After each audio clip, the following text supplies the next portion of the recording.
I'm Stephen Monteith, and I'm here to rewrite Space Mutiny. Like Overdrawn at the Memory Bank, which I rewrote last summer, I discovered Space Mutiny through the TV show Mystery Science Theater 3000. And like most fodder for the crew of the Satellite of Love, Space Mutiny has a lot of issues. This is the part of the video where I completely spoil the movie that I'm rewriting. So let me just say, if you haven't seen Space Mutiny yet, you're not exactly going to be upset that I'm spoiling it. Those who have seen it know what I mean. Space Mutiny is an 80s movie about a colony ship called the Southern Sun.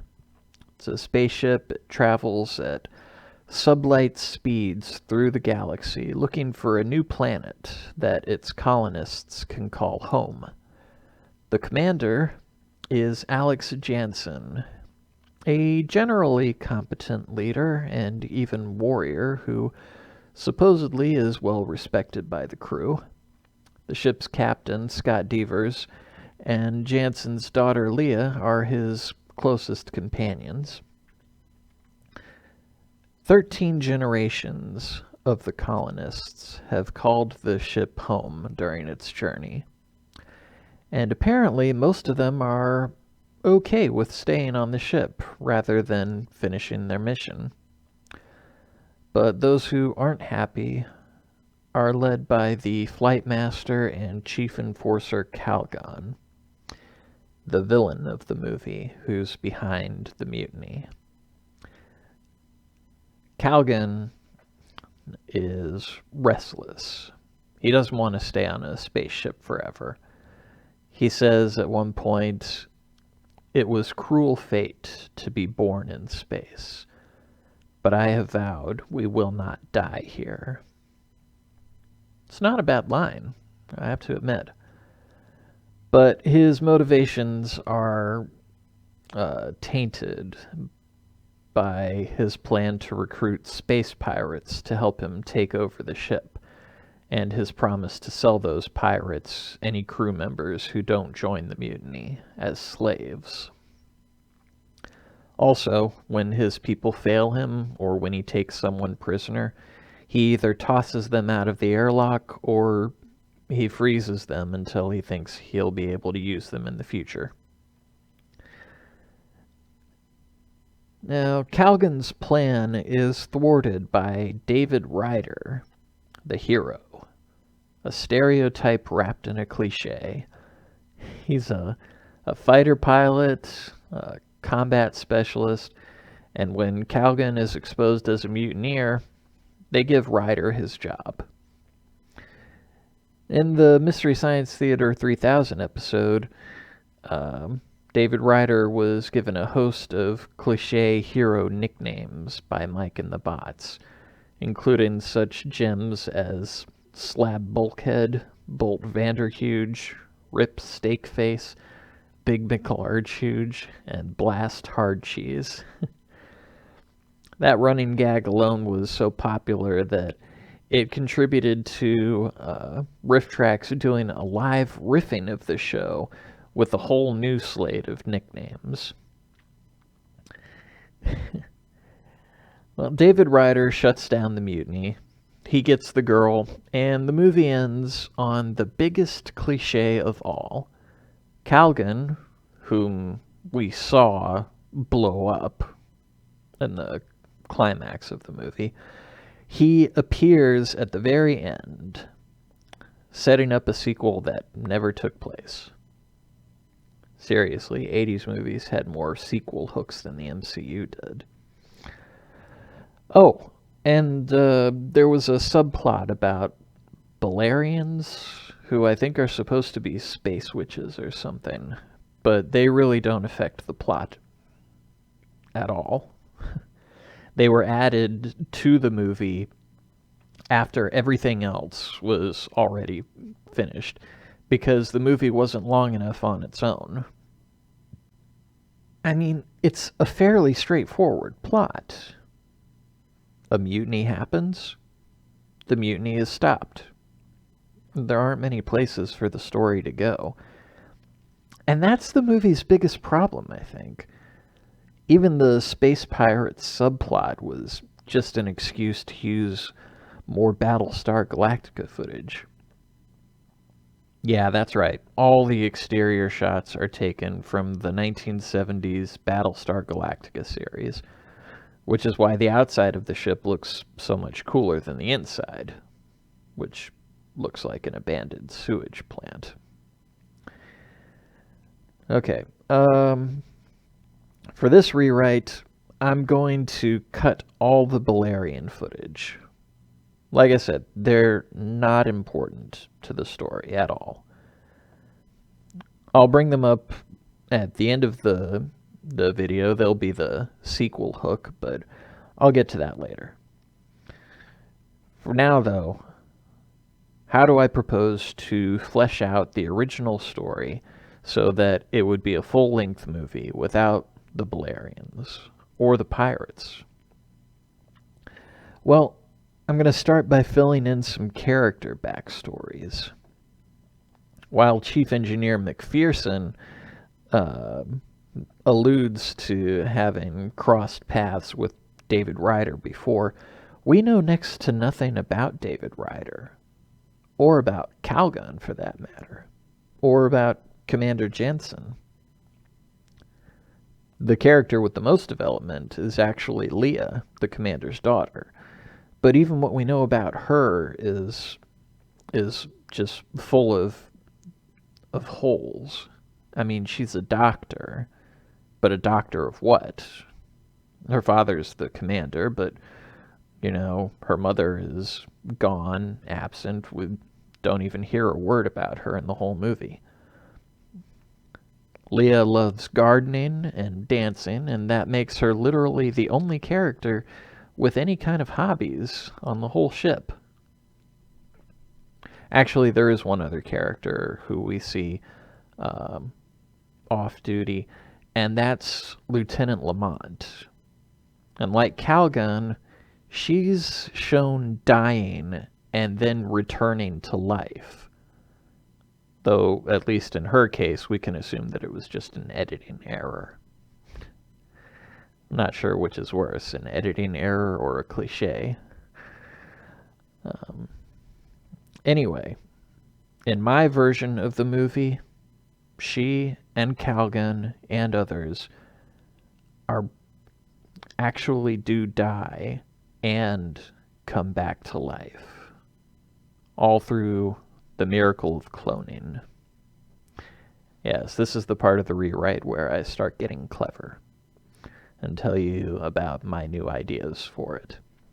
You see, a colony ship that's been traveling for 13 generations, it can't really realistically be expected to be a home to thousands of people for generation after generation, even with futuristic tech like replicators and artificial gravity. Not to mention 13 generations, there's definitely a lot of inbreeding going on in that ship. And they're eventually supposed to settle on a planet where they will continue inbreeding as they try to populate it. That's not a great plan. Here's my plan.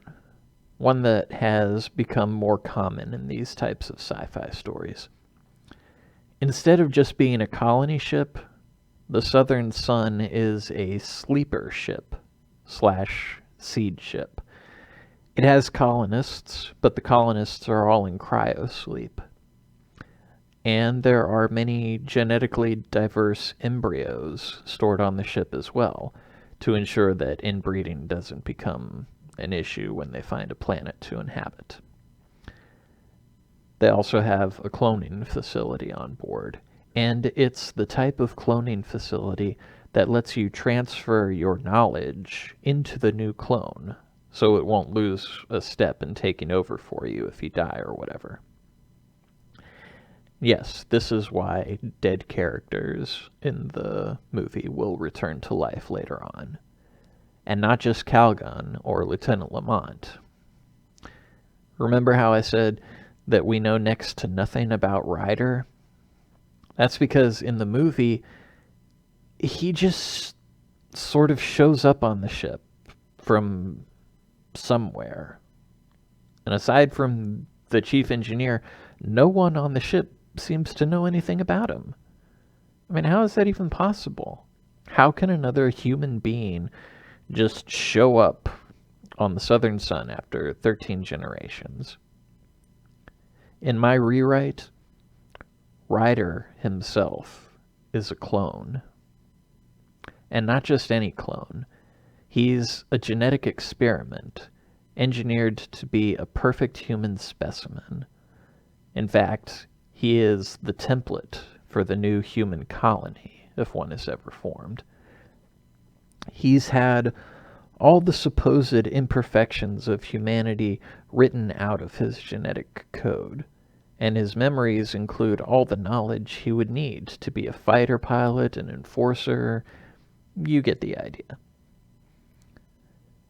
And who was behind this scheme to cull the colonists, to create only perfect clones to inhabit a new planet, to keep the Southern Sun in space until their experiment is complete? Well, Commander Jensen, of course. He and Captain Devers have been working to improve on the original mission that was launched all those years ago. Calgon knows what they're up to. He was kept in the dark initially, but as flight master, he's had the chance to examine data from scout ships that show the Southern Sun had many opportunities to land before now. He starts the mutiny so that he can turn the ship around and land on one of the planets they've already passed by.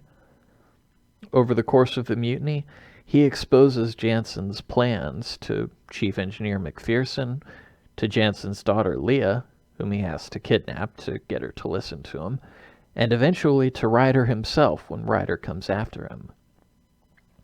Ryder still kills him because he's programmed to obey Jansen's orders. But after he kills Calgon, Ryder breaks into the cloning facility on the ship to learn the truth about himself. He and Leah decide to finish the mutiny. Since Ryder literally can't disobey the commander, that means Leah has to take him out herself. They imprison Jansen, they bring Calgon back to life at the end, and they alter course for the closest planet, which happens to be the home of the Balerians. See, there's your promised sequel hook. And that's basically it. I had a bunch of other ideas for this, honestly, but I don't want it to get too complicated. Like I said, the story itself is pretty simple, pretty straightforward. I think it deserves to be that way. My rewrite, it was basically done to just address a few of the bigger plot holes, like why Ryder shows up out of nowhere, why the Southern Sun doesn't just land when there are apparently plenty of planets nearby, or why Jansen doesn't just let the people who want to leave. I mean, there are definitely some head scratchers about the movie. And while I did push the Balerians to the sequel, well, maybe this time it would actually get a sequel. Alright, well, that's all for this video. It's all for this rewrite. Thank you for watching. You can tune into my podcast, Stephen Talks. There's a link in the description. New episodes will be up every Saturday. And you can read my stories. Links will also be in the description. Whatever you read or listen to or watch, be sure to leave a rating and a comment. Thank you for watching.